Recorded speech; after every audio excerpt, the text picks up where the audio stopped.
The following is an encore presentation of a pre-recorded program. Chats and evaluations were only available during the live presentation. To join one of CJE Senior Life's many live presentations, please visit cje.net/events, call 773-508-1000, or follow us on your favorite social media platform. So first of all, welcome. This is our monthly Insights on Aging program. I should say bi-monthly. We do these bi-monthly now. And it's my pleasure to welcome you. Our topic today is Embrace Thanksgiving, Adopt an Attitude of Gratitude. And my name is Sharon Dornberg-Lee. I am the Clinical Director of Community Services at CJE. And this series is sponsored by CJE's Counseling Services program. So I want to just say a few words about that program. Counseling Services offers mental health services via telehealth online like this, or with a video connection through telephone, as well as in person in our Rogers Park and Deerfield offices. And we now have an option of meeting in Skokie at our office there as well. We provide individual, family, and group therapy, as well as support groups. And I wanted to highlight a couple of our offerings for you. We have two new short-term therapy groups. One is for family caregivers, and another is for those who are experiencing chronic pain. And those are in 8-week cycles. We also offer Pearls counseling, which is one-on-one counseling, but it's just 8 sessions. And it's a more structured approach to treating depression. And it's we can tell you more about that novel program called Pearls. If you want more information about any of these services, just call us at 773-508-1000 and mention that you're interested in a group or Pearls counseling or whatever service you think you might be interested in. I also want to mention if there are any professionals in attendance today that we don't offer professional CEUs for these community education programs. So I just want to tell you that up front. Please be aware that this program is recorded and will be available on our website. So when you registered for this program, you gave us an email, and then we will follow up with a link to this recording via email, as well as Wendy's slides for today or any other handouts we may have. It will take a few weeks for the recording to actually show up on our website because we have to prepare that, but the link to it will go out today or Monday, as well as the handouts. Because this program is being recorded, your live participation will be anonymous. So people can't see you, as I mentioned, and when you use the Q&A feature, your name won't be shared. But we really want you to participate and to do so using the Q&A feature at the bottom of your screen so that you can ask questions of Wendy. But the chat part is disabled, so don't use the chat, use the Q&A. We also have a live closed captioning transcriber today. Leanne, thank you so much for being here in the background. And if you want to use that feature, you'll need to turn it on manually on your device. And you can do this by going to CC or closed captioning or captions at the bottom of your screen and click on that, and then select either subtitles or a full transcript view. And you can also adjust the font size to fit your needs. I'm going to have the duty today of monitoring your Q&A, the questions you're putting in that box. And if something comes up that's really critical, you may see my screen pop up, but otherwise Wendy is going to take some breaks to answer your questions, as well as saving some time at the end to do so. As you leave the program, also there'll be an evaluation that pops up at the end today. So I just wanted to ask everybody to please take 1 minute to fill that out. It really helps us to have your feedback on today and also your ideas for future programs. So finally, on to our program. It's really my honor to introduce our speaker today. Wendy Singer is the program director of No Shame on You. And Wendy, I'm hoping you'll tell people a little bit about your wonderful organization. Wendy has more than 20 years of experience as a nonprofit professional. Before joining No Shame on You, she served as the Director of Education at the Illinois Holocaust Museum and Education Center. And before that, she worked for JCC Chicago for 18 years, where she focused on summer camps, youth development, teachable moments, and mentorship. Wendy, you must have started there when you were 12 to have all these years of experience. She's a passionate educator and connector, and she has extensive experience in staff and volunteer development, community engagement, and strategic program implementation. She is a graduate of Indiana University and has a master's degree in nonprofit management from Spertus College. So with that, I'm going to turn it over to you, Wendy. Thank you so much for being here. Thank you so much for having me. And Sharon, can you see my slideshow? No, not yet. Try again to share. We practiced, so Here we go.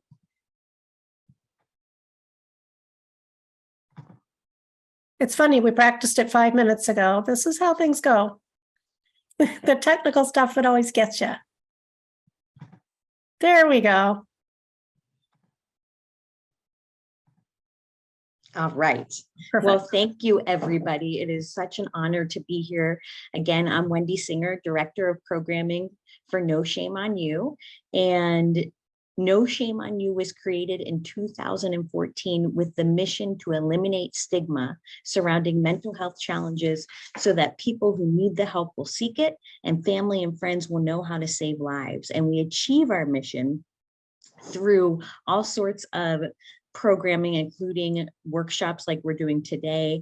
We work with schools, with teachers and educators. We work with students, summer camps, on all types of mental health workshops. We provide resources for the community. We have a wonderful social media presence on several channels where we share information and resources to the community. And we have blogs, podcasts, and teen programs. And we're always happy to collaborate and customize presentations with other organizations like we're doing here today. So Sharon, thank you so much for having us. And, you know, I'm grateful to be here today, which is what we're talking about today. And I just want to talk a little bit about the structure of the program. There is a traditional lecture type format, but there will be opportunities for engaging and practicing actually a little bit of gratitude. And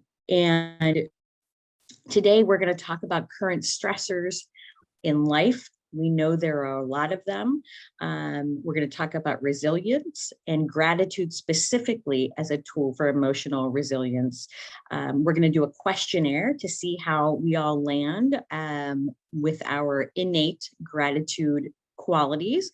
We're going to talk about some evidence and science to prove that it works. This is actually, I'm not a scientist, but it is my favorite part because it's what sold me on gratitude. And we're going to talk about how to do a gratitude journal and talk about gratitude in life. And I think it's an appropriate topic for today. And the most important thing is we live in a crazy world. Right now is a tough time for so many people in the world due to the war going on in Israel with Hamas. And I think it's really important, and we'll learn this, that you can have gratitude alongside some really real emotions. And they don't have to be separate. They can go together. And the practice of gratitude is a tool to help alleviate some of these stressors. So thank you for being here. And we're going to get right into it. So we have the usual suspects of stressors in our life. Stress motivates us. It helps us to do our work, to run our families, to deal with all sorts of things. So we have those usual suspects, as we call them. And then we also have the general trends of what's happening in the world. It's been a super hard time for the last 4 years, as we know, with the COVID pandemic, the wars going on now, political climate, all sorts of different things. The rebound of COVID, it's, you know, just now I was at a big event, and people were concerned about it, and different, and resurgence of different things. It's getting better, but it's still there. There also are aging stressors, as we all know, financial stressors, increased physical ailments and illnesses that cause stressors, family tensions, and more. The world, or the nation, is in a mental health crisis.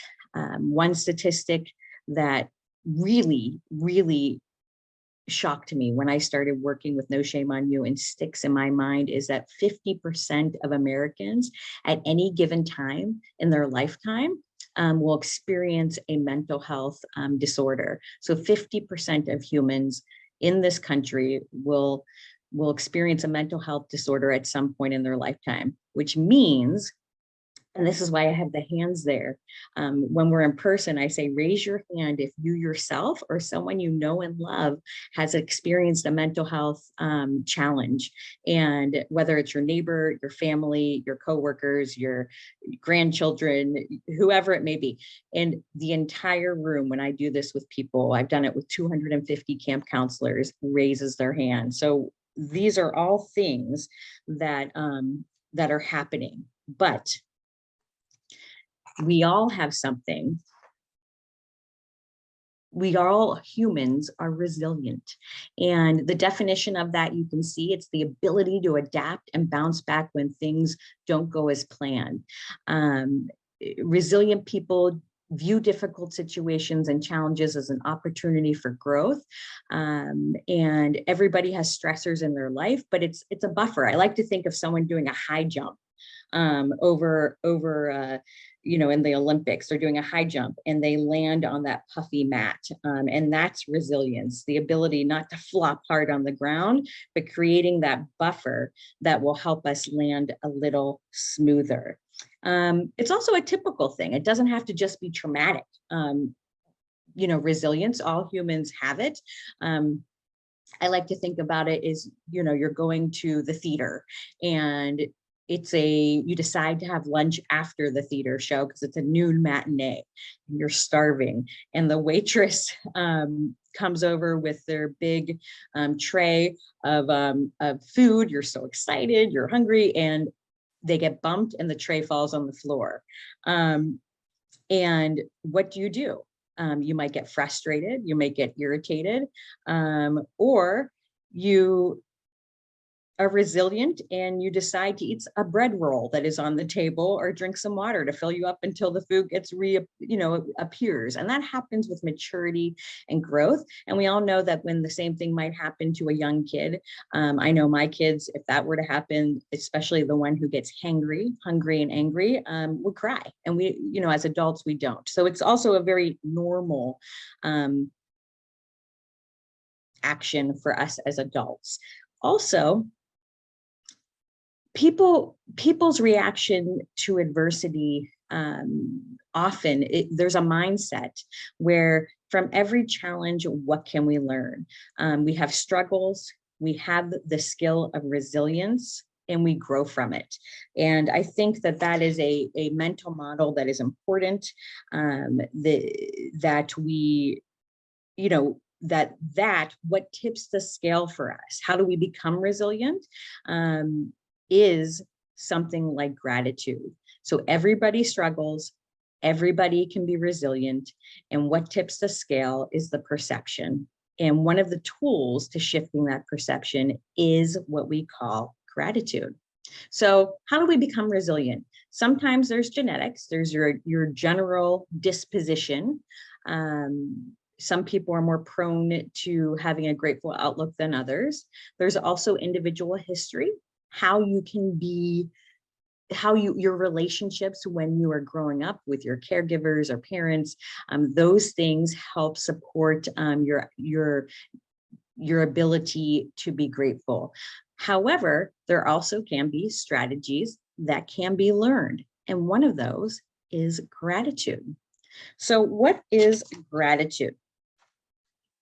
Well, many of us think of gratitude as thanking somebody who's helped us or given us a nice present that's wrapped up. For scientific purposes, though, gratitude is not just an action, it is also a positive emotion that serves a biological purpose. And there's actual biological things that happen in the brain when we express gratitude, where our dopamine levels change and the actual chemistry in our body changes. It's a pretty miraculous thing. So I like to share this quote, and it is from the Harvard newsletter. Gratitude is a thankful appreciation for what an individual receives. I got to move my sign here so I can see it, whether tangible or intangible. With gratitude, people acknowledge the goodness in their lives. As a result, gratitude also helps people connect to something larger than themselves as individuals, whether to other people, nature, or a higher power. And as I mentioned at the beginning of the presentation, which is so important, gratitude can coexist together with negative emotions. It does not need to replace them. And I actually have this story that I'm going to share when I first really realized the power of gratitude. And then when I learned the scientific part, I was sold for life. So it was during COVID, and my young daughter, who was 11, had a mental health crisis. And it was one of the worst times in my life. I took her to an ER, and we got stuck in the ER for 48 hours trying to get her a bed at a hospital. And my husband couldn't come in. So I was, because of COVID, so I was in there by myself. And it was anyone who has a loved one knows when you have a loved one who is suffering, it is miserable, and it ratcheted up my own anxiety. And the whole experience was one of the darkest times in my life. And after she started doing better, I would say 6 to 8 weeks later, I decided to sit down and I wrote a list of everyone who was kind to my daughter, myself, our whole family during this time. And I wrote down the people who brought us meals. I wrote down the people who checked in, who weren't regular checker-inners. I wrote down my coworkers and my supervisors who were kind. I wrote down the security guard who in the hospital saw me crying one time and said, "Do you need a hug?" and gave me a hug. And this list got really long. And after I wrote this list, I decided to write them each a thank you note. I had the time, and it was a healing process for me to realize that even though in one of the crappiest times in my life, there were people who reached out and supported us, and I felt not alone. So that's when I really discovered that it can exist simultaneously with tough times. There's 2 stages of gratitude. One is the acknowledgement of goodness outside of one's life, or within your life, and recognition that the source of goodness lies outside of yourself. You can't really have gratitude for, I have gratitude that I am a confident person. No, it's not quite that. It is gratitude for an appreciation for something that lies outside of yourself. The perfect purpose of gratitude is, 1, it helps form new relations. Okay. If you appreciate someone and express it, it allows them to want to give more, so it strengthens relationships, and also forms new ones. For if you remember, while working, if you're working and an employer doesn't appreciate you, you might not be so interested in doing more. But if you have a supervisor, or you're doing a volunteer job or something like that, and someone really appreciates you, you want to do more, and it strengthens that relationship. It's intrinsically rewarding and therefore motivating. Gratitude is also an emotion. So it's a feeling. It's a feeling of good. It hits up our dopamine levels to make us feel good. It's a trait, as I talked about. Some people genetically inherit that kind of disposition. And then the most important thing, though, is it's a practice. It's something you can learn. And it's a practice means that the more you do it, the better you get at it. And the more rewarding it becomes. So for example, you practice meditation or you practice yoga. The first time it might not be an immediate benefit, but the more you do it, the better it gets and the better you feel. Okay, so I love this quote: cultivate the habit of being grateful for every good thing that comes to you and give thanks continuously. And because all things have contributed to your advancement, you should include all things of gratitude. And I found this video, I had to share it, so I'm going to play it. And if for some reason you can't hear it, Sharon, just give me, well, I'm actually going to reshare real quick because I think that I didn't press that button. So here we go. And I'm just going to give you a thumbs up and disappear again if we can hear okay. Awesome. Let's be real. Can you hear Things it? are hard. So I made this list of awesome things I'm thankful for. Yeah. Sometimes I need reminding that things are not all that bad. So I wanted to share a few because you guys are my friends. It's great to be alive. And here's some reminders why. First one, bubble wrap. When cats do their tongue, like this. I'm also thankful for the little paw pads like the cats and dogs have and the sound it makes. Paw pads. I love them. Hey, turn that back on. Oh, no. Change it. Ah, there, that's better. Music is magical. It can make anything better. Right music can make a video better. The same goes with life. Singing. I like paw pats. Singing. If something's boring, just sing it, and that will make it better. Watching paint dry. It's really cool. Old people who still hold hands. Clouds that look like stuff. One time I saw a cloud that looked like an airplane, and I realized it was an airplane.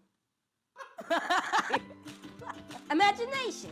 Without it, we wouldn't have airplanes, no internet. Pants. We gotta wear them, because if we didn't, it would be sort of awkward. Pants. Fresh Prince of Bel-Air. Sleep. Clothes with funny names, like Windbreaker. Birthday cake. No reason at all cake. Just cake. Sorry, we filmed this while I was hungry. Forgiveness. I'm Kid President, but I ain't perfect. Ain't a word. We all mess up. Come on. Don't mess up and forget to forgive all the mess ups.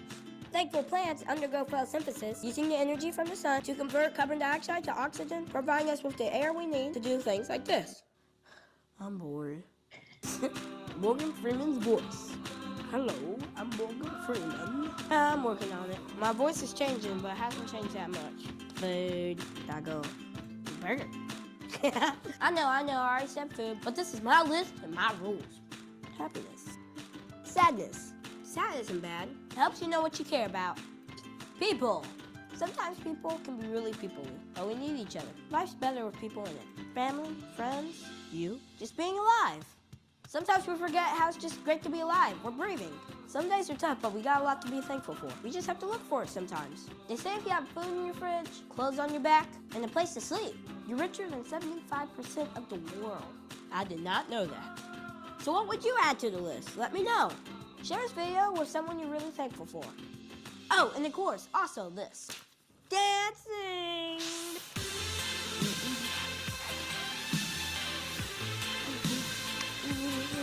Brad and I are thankful for all of you. Seriously, thanks for giving us and the whole world a reason to dance. So what are you thankful for? Let me know. KP out. Keep going. I'll call this move the stovetop stuffing.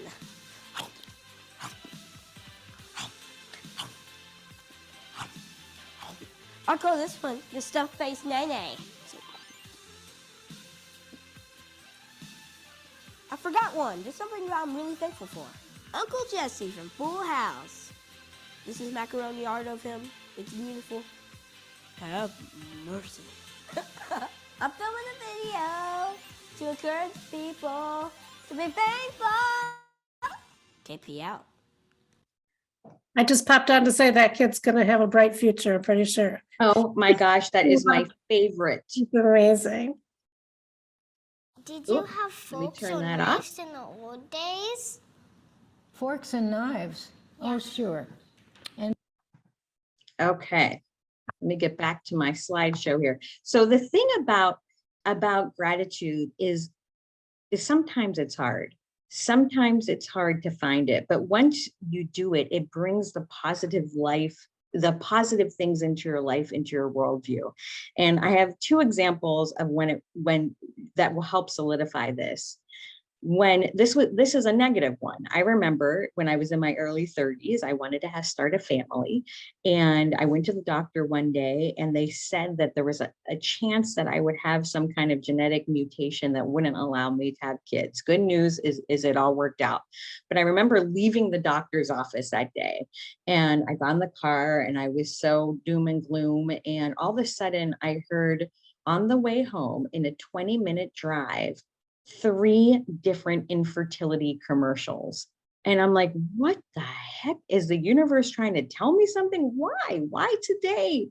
Why is this? And I realized afterwards that those commercials were always on the radio stations that I listened to. I just didn't hear them because I wasn't thinking about it. And because I was thinking about it, that happened, where I heard and noticed it. The same thing goes for something more positive. For example, I years ago, 5 or 6 years ago, I wanted to get a new car and I was researching them. My car broke down and I really wanted to get a Subaru, a good quality Subaru. I got so excited about it. And all of a sudden I'm on the highway and I'm like driving and I saw there's a Subaru, there's a Subaru, I'm like, everyone's driving Subarus. The truth is the Subarus were always there. I just didn't notice it until I started looking, right? So the same thing happens with gratitude. It changes our perspective. When we start thinking about it, we see it more and it helps us more. So I always like to share those 2 snippets. Now we're going to do a little activity together. We're going to take a questionnaire, and this questionnaire is one of the most widely used instruments. It's called the GQ6, widely used instruments to assess dispositional gratitude. So some of us come by it a little bit more naturally, and this is going to help us determine your baseline. So it's not the full questionnaire, just a tiny snippet. If everyone could get a piece of paper, scratch paper, a pencil, a pen, a crayon. I'll give you 10 seconds to do that. And then I'll give you the instructions. I'm still dancing from the video. I loved it. I will share it with anyone who wants to share it. It lifts me up. It lifts me up. Okay. So you are going to list your scratch paper from 1 to 6. And you're going to answer the question on the scale with a number that correlates with the scale above. So for number 1, the question or the statement is, I have so much in life to be grateful for. If you feel the answer for you is you strongly disagree, you'll put 1, disagree 2, 3, slightly disagree, all the way up to number 7. As you can see on the top of the scale, the highest level is strongly agree. So do those for each of the questions, and I'll give you a minute.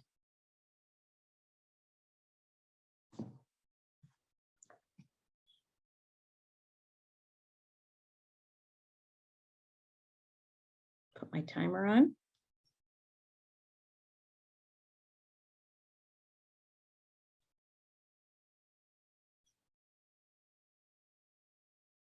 I feel like we should play the Jeopardy music. Na, na, na, na.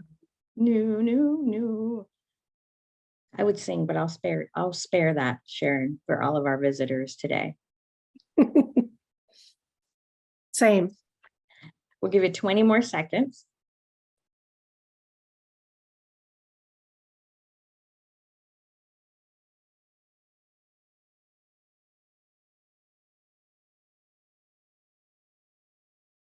Ten more seconds.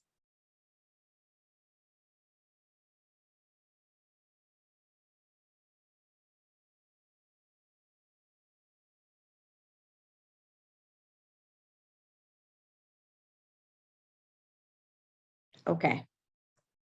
All right, now for the second portion of this activity, we're going to do a little basic math. There are 3 parts to this. First, you are going to add up your scores from items 1, 2, 4, and 5, the dark blue numbered numbers. So 1, 2, 4, and 5, add your numbers up. Next, for 3 and 6, you're going to reverse the scores. So if you put a strongly disagree, number 1 for number 3, you're going to switch that number to 7, strongly agree. Okay, 7. If you chose for 3 or 6, number 2, disagree, you're going to change your score to 6. Okay, the opposite number. If you scored 3 for number 3 and 6, you're going to flip it to 5. So you're just going to, I'm going to use my highlighter. You're going to go to the opposite number. If you did 1, strongly disagree. If you did disagree, you're going to flip it here, 3 to 5. And if it's 4, you'll stay neutral. And the same goes for the opposite. If you pick 7, strongly disagree, you're going to change your number to 1. Okay, so you did the opposite. Then you are going to total the numbers, add them all together. This number should be between 6 and 42. Give you just another 10 seconds to do that.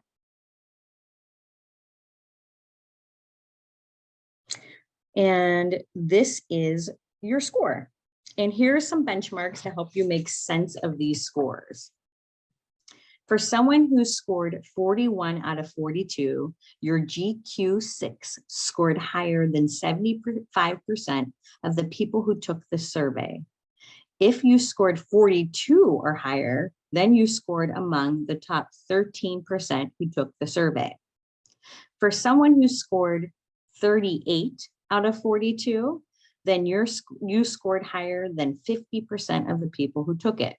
If you scored below 38%, then you are at the bottom 50% of people who took the survey. And the lower you score, the lower percentage. And what it just shows you is your individual assessment of your innate qualities. And it's something just to notice. It's something to notice and be aware of. It doesn't mean that you can't have gratitude. You can practice it, okay? But it gives you your baseline. The higher your score here, the higher your general tendency to recognize and respond to the grateful emotion to the roles of other people in your lives. There's evidence, scientific evidence that the scale is positively related to many attributes like optimism, life satisfaction, hope, spirituality, forgiveness, empathy, and pro-social behaviors. It's negatively related, the lower the score, to depression, anxiety, envy, and those things. And I think it's just something to note. I love this quote. Some people are always grumbling because roses have thorns. I'm grateful that thorns have roses. So we're all experiencing the same thing, but it's shifting that mental model to gratitude, but the same thing might be happening. So how do we know gratitude is a strategy associated with well-being and resilience? Here comes the part that I think is so interesting and fascinating. There's correlational studies and there are intervention studies that show us clearly that gratitude allows not for regular feelings not to happen of sadness or happiness or despair or hope or whatever it might be, but it leads us to greater resilience. And as we know from the beginning, that's the ability to bounce back from what life has for us. Gratitude is related to various indicators that we just mentioned in the last piece when doing the study: optimism, positive mood, relationships, and so on. So I'm going to talk about 3 different a couple different studies. I might not get to them all. I might just do the first couple because they're really, really interesting. One is the increased happiness study. This was a study where participants were broken up into multiple groups. And they were asked to think. There was a control group, and then there was a group that was writing letters. They were asked to think of someone who had done something important and wonderful for you, yet you feel you didn't properly thank. So they had the group think about that people that they had gratitude for, but they never properly thanked. They reflected on the benefits they received from that person, and they wrote them a letter expressing their gratitude they had done. So there was one group that didn't do it and the other that did. They were then asked to hand deliver them to that person.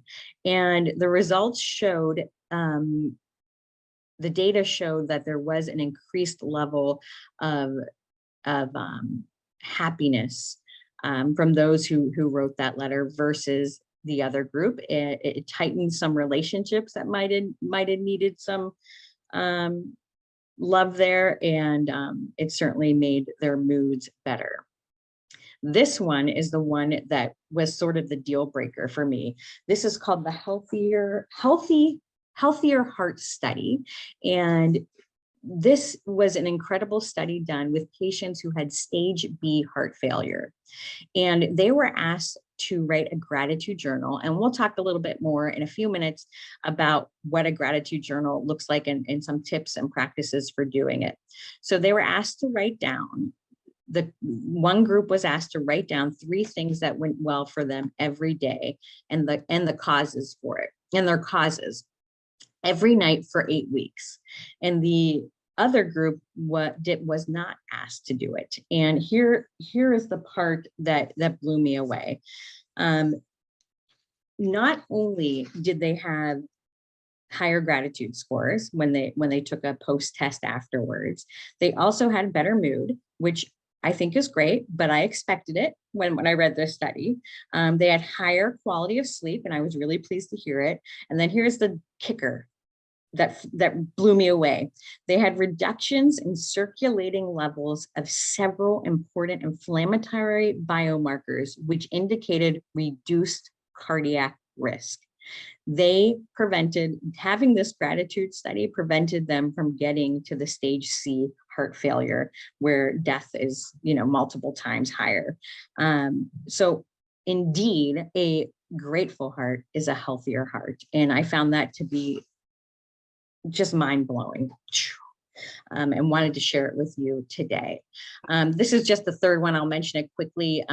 This one was with college students, and they were broken into 3 groups. They all were in therapy. Each group received therapy, and one group engaged in writing gratitude letters to people who supported them, and the results were the same. Those who wrote the letters reported better mental health. And what they also learned was practicing gratitude in addition to therapy improved outcomes. So I think that it is something that why I like the 3 different studies is it can be a health thing that it improves. It can just be the general population who's not struggling, their baseline of health and mental health is okay. It improves their emotions and feelings. And also, if someone is perhaps struggling with their mental health, practicing gratitude can help it. So those are 3 things. How does gratitude help? It's a mindset thing. It's a positive frame and bias. It broadens your perspective. So that's exactly the piece where I talked about the car, looking for that cool Subaru. I was so fired up about it. All I saw was Subarus out in the world. The same thing happens with gratitude. Respite. It gives your brain a break from thinking about all the standard stressors in life. It allows us to connect with others. And remember, in the beginning, I said it's a practice. It is clear and known through studies that the benefits increase over time, and it has a lasting effect over the brain. So I'm sold, I'm in. So now I thought what we could do is learn a little bit about gratitude journaling. These are just basic instructions. Well, first, you know what? I'm going to stop here and actually, because I haven't done it yet. Sharon, were there any questions as of the moment? There's actually nothing in the Q&A. So if people have questions, please put them in there, or comments. Yeah, and we'll leave a few minutes at the end. Don't worry for additional questions. Okay, so one of the things that people can do is, in addition to writing letters and things that I mentioned before when my daughter was in the hospital, is you can do something called a gratitude journal.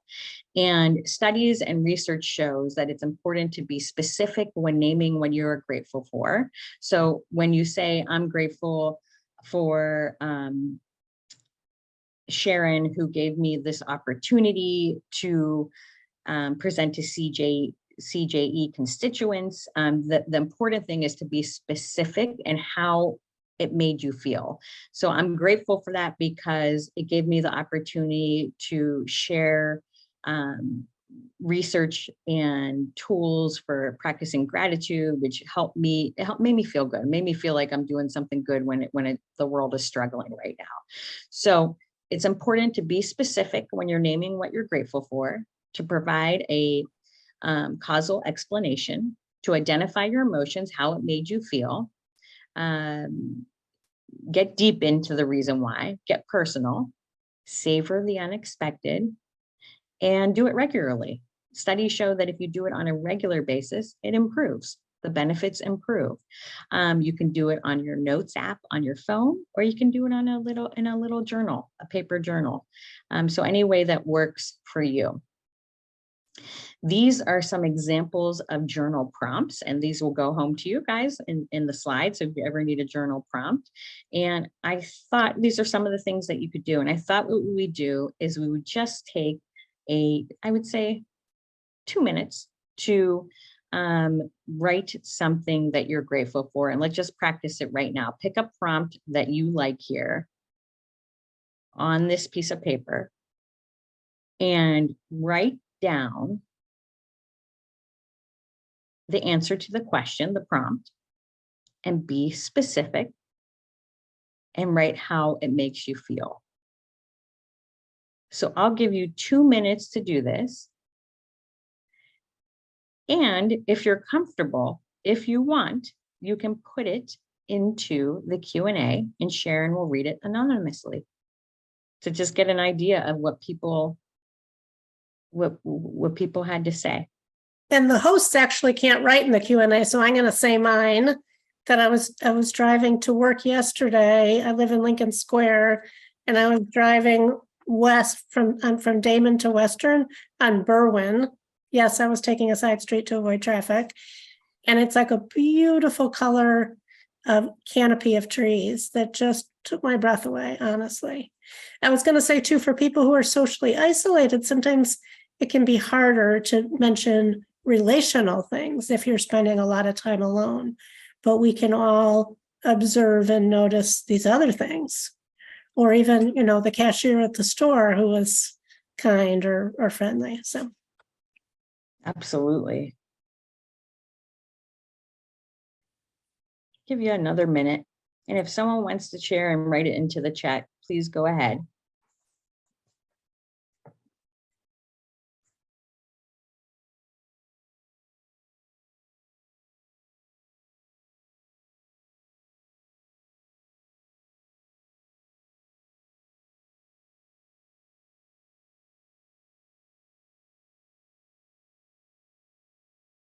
and just remember to use the Q&A and not the chat if you'd like to share anything you're grateful for.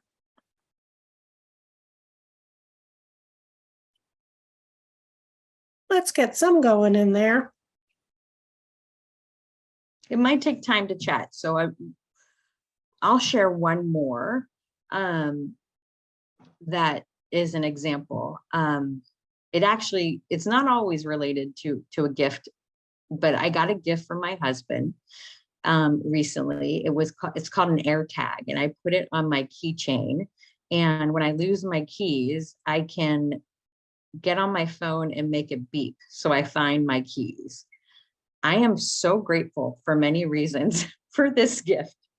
One, when I'm stressed and getting the kids out to school and going to work, I just don't have to worry about finding my keys, where that was kind of like a multiple week occurrence for Wendy Singer. I am also grateful that he really thought about me and wanted to help me and give me a tool so I could feel better in the mornings. So I'm specifically grateful for that. And I feel that way because I feel taken care of and not alone and supported, and someone's on my team. So I thought I would share that. So I'll let you put it in there. We can share it in a little bit, but I know it takes some time. So for the sake of time, we will continue on.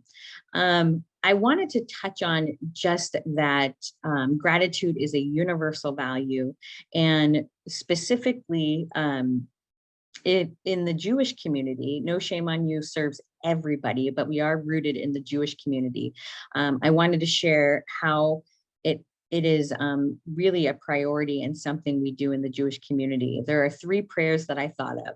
One is Birkat HaGomel, and this is a prayer that people say after they've been ill. And it's a prayer of gratitude that they're back to health. So that is something that people practice on a regular basis.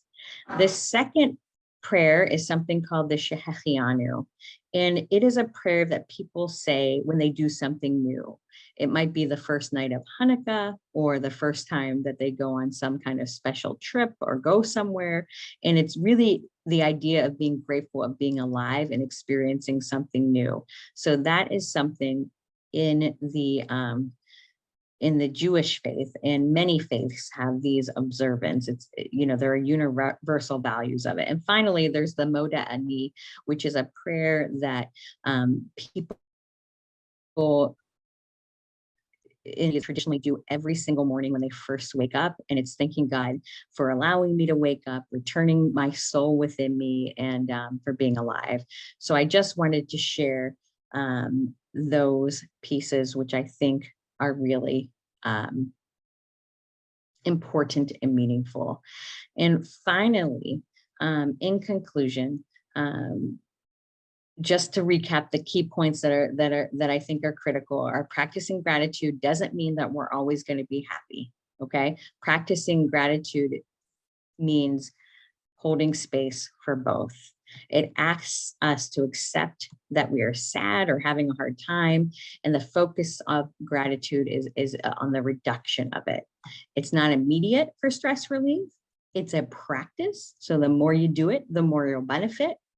It increases well-being gratitude and develops emotional resistance. That pad, that jump, that pad is going to be much thicker when we do this.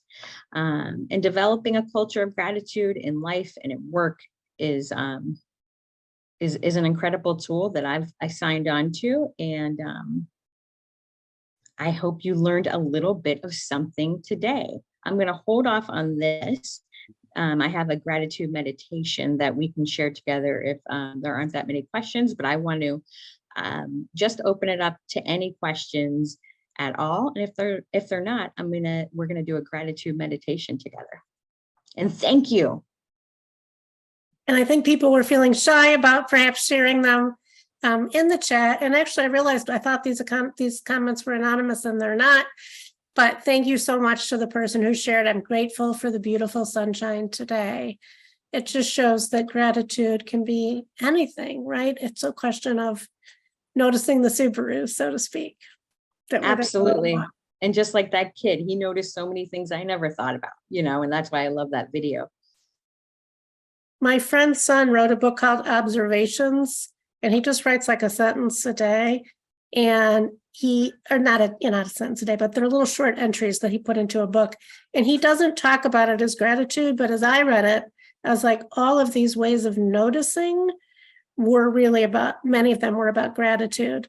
And I don't know why one that I remember is just like the warmth from the kettle when you're making a cup of tea. So it can be anything that you choose to, become aware of, to notice and feel grateful for, as well as acts of kindness from other people. Absolutely. One time I went for a walk on a trail, and it was away from the street and there wasn't a lot of people. And I just was grateful to be on that walk, and I was by myself too. And I'm a people person, I'm an extrovert, but I was grateful to like have a moment to be by myself. And I stopped and I just said, I'm just going to notice the noises and the sounds. And I heard a bird chirp. I heard a stream trickle. I heard, maybe a little chipmunk scattering through the brush. And just noticing those things and all, it just made me think like we're part of this big universe and so much is going on that we don't take a moment to listen to. Yeah. So that was another, like, finding those moments, and you can find the emotion and the gratitude anywhere. All right, well, you know what, since we have the time, let's do, if anyone needs to run, we respect it.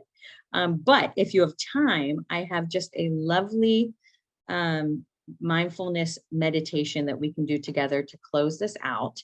And the thing that I wanted to say was, I found this on an app, but you can find these anywhere. If you go and Google mindfulness meditation, you'll find a lot of these things. So find a comfortable spot, make yourself cozy. You can close your eyes or you can keep your eyes open and just find a spot on the screen to look at and enjoy this meditation. It's for you, and I'm grateful we're all together. Hi, it's Kristen McGee. Welcome to Peloton Meditation. Today is a 5-minute gratitude meditation. Find a comfortable seat. Close your eyes or let your eyes fall downcast. Rest your hands. Take a deep, full breath in and a full breath out. Settling into the moment. Allow your breath to move through you like a wave. And feel this gift of being alive.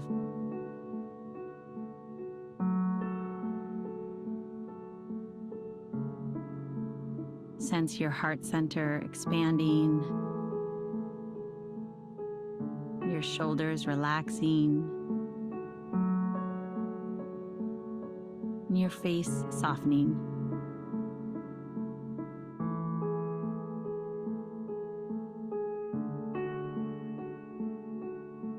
And think of something you are grateful for in your life.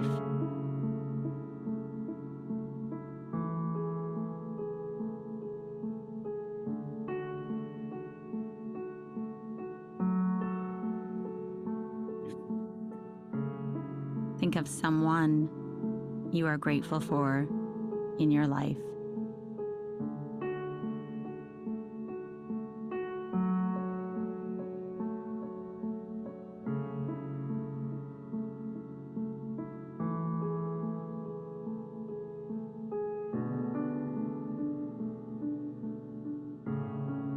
Think of something you are grateful for about yourself.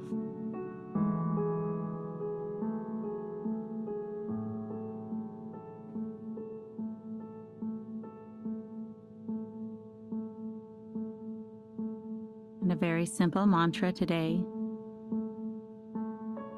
Thank you. Thank you.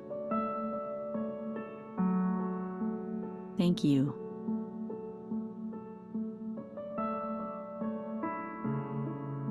Quietly repeat these words in your mind as we meditate together.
If your mind wandered, thank you.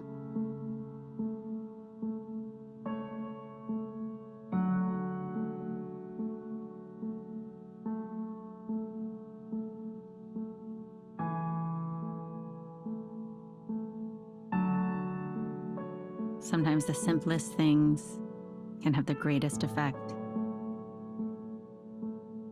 Being thankful and feeling gratitude shifts our vibration.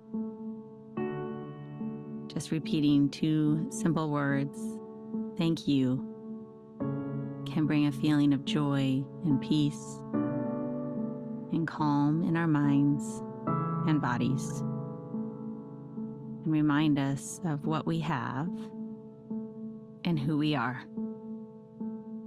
And gently open your eyes.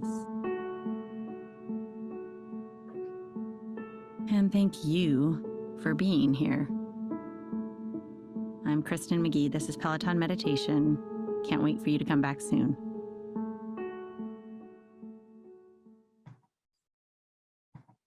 That was way easier than I thought it would be to have a Peloton class. That was a lot less calories burned. That was lovely. And it's Yes. a good segue for us to thank you, Wendy, for being here. I'm grateful for you and taking the time to do this, and for all that No Shame on You does to end stigma around mental health and mental illness. I don't know if you have any last things to say. I have a few closing notes for people. Okay, thank you. Thank you. This Yes. was wonderful. And I even thought, is it the right time to do a program on gratitude when people are suffering so much and struggling so much? And I think it's absolutely the right time to remember that, as you said, we can hold both of those things, that there is suffering in the world and there can be great sadness. And even in the midst of that, we can find time to cope better with stressful things and even horrible things by having a practice of gratitude. So thank you so much, Wendy, for joining us. And everybody, I want to just let you know about our next upcoming programs, but you will get an email with the slides from today's program and a link to the recording. We are going to have a special program on December 1st, a special edition, if you will, of Insights on Aging called Comfort and Coping in Troubling Times. We know these last weeks have been so difficult. And so we're going to offer this program to include information on common emotional reactions to both individual and community-wide trauma. And our guest speaker will be Megan Lerner, who's the director of the Kaufman Wolf Center for Trauma and Resilience at JCFS Chicago. So watch your email. We didn't send out the announcement yet. We're just pulling that together, but you can mark your calendars for December 1st at 11 for that program. And then our next sort of normally scheduled program will be on Friday, January 12th on Mindfulness in the New Year with Kate Andrews and Kate Maley of CJE Counseling Services. So thank you so much for being here. As you leave today, program evaluation will pop up, and we appreciate your taking a moment to fill that in to help us with future programming. Thank you again, Wendy.